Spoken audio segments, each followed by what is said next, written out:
اخواتي في الله المثقفين والخمرجية، العفو عليكم. في الفيديو ده هنتكلم عن ازاي بيصنعوا التكيلا، وهو نوع من انواع الخمر.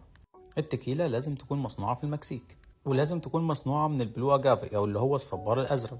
ايوه، التكيلا مصنوعة من الصبار زي اللي ما تحط امك في شعرها. عشان الخمرة يبقى اسمها تكيلا لازم تكون مصنوعة من الصبار الازرق، ولازم الصبار ده يكون مزروع في مقاطعة من الخمس مقاطعات اللي محددهم الحكومة المكسيكية لصناعة التكيلا.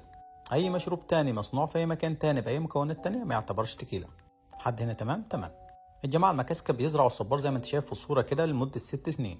الصبارة لما تقعد أكتر من 6 سنين في الأرض قلبها بيكبر ويبقى شبه الأناناسة، والمكاسكة بيسموها فعلا أناناسة. يجي الراجل الفلاح اللي اسمه الهيمادور بيقعد يقشرها كده، بيشيل الورق لأن الورق ملوش أي لازمة، هم عايزين القلب ده. القلب ده تلاقيه الجو بيوصل لحد 100 كيلو. بعد ما يحصدوا الصبار ياخدوه للمصنع، وفي المصنع يعدوا القلوب دي للطبخ، فبيقطعوها قطع صغيرة عشان يكون سهل طبخها. كلنا عارفين إن الخمرة بتتعامل من السكر الموجود في المواد دي، وعلشان نحرر السكر لازم نطبخها. فهم بيقطعوها زي ما انتم شايفين وبيحطوها في فران مبنية من الطوب، يطبخوها على بخار المية لمدة 3 أيام تقريبا على درجة حرارة 90.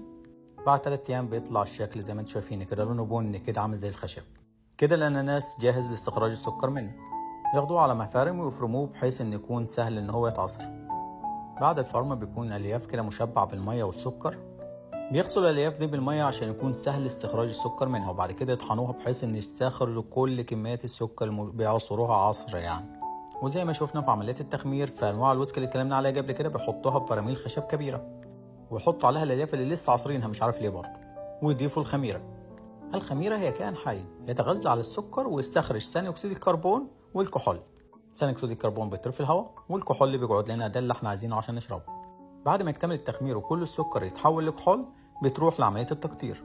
بيحطوا المحلول ده في أفران من النحاس، يسخن عليها الكحول يطير، يروحوا مقطرينه من الناحية التانية ينزل محلول عالي الكحول.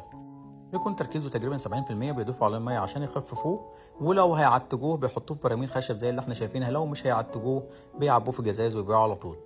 قلت لكم في فيديو قبل كده ان التكيلة فيها منها 3 انواع.